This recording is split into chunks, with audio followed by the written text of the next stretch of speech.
Welcome back. Entertainment news now. The Urbanite Theater in downtown Sarasota is now in the middle of their newest production called Incognito. It explores the world of human personalities and takes audiences on a journey through neuroscience. John's with one of the actors, Brendan Reagan. Guys, take it away.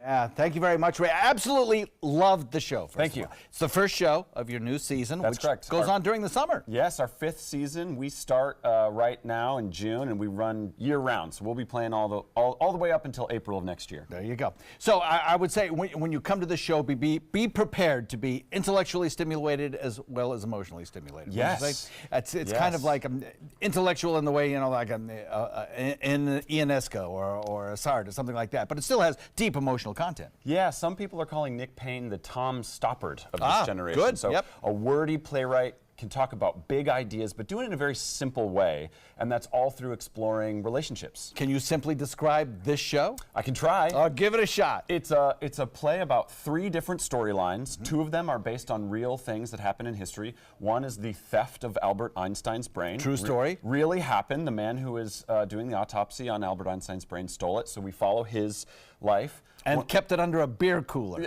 And kept it in Tupperware sometimes. In the trunk of his car, and he drove around the country with it, and he gave it away to friends, and I mean, little pieces of it. So that's one storyline. So that's one of the storylines. Another one of the storylines is about a man named Henry, who very famously had his 2 hippocampi, if you will, removed because he was having seizures, and they thought that this was a good way to treat it. He was in his 20s when this happened. Well, something very unique happened to Henry, and that was it more or less treated his seizures, but it also removed his ability to have any short or long-term memory. So he lived totally in the present. So he lived always in the present. He was still very smart. He was still very kind. He had all of his intelligence. He just couldn't form new memories. But he remembered that he loved. Yes. He loved it one time. He remembered his wife, certainly. And the third story? The third story is about a present-day neuroscientist and her exploration of a new relationship.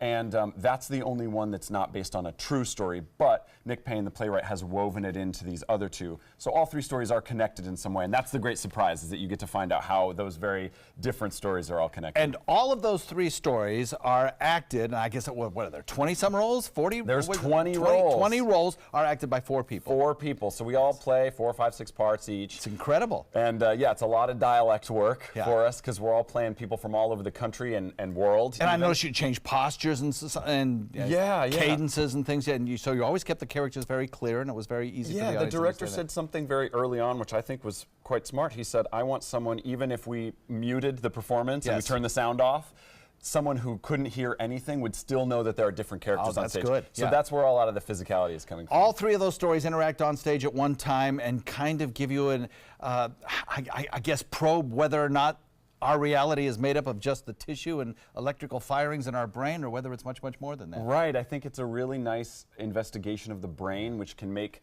sense of very different pieces of data and string it together and make a story. So it's got some profound ideas. But the great thing about the story, I have to say this, is that you don't have to love science to love this show. That is very true. That is very true. Urbanite Theater, challenging our mind and our emotions. Thank you, sir. How long does it run? It runs until July 8th.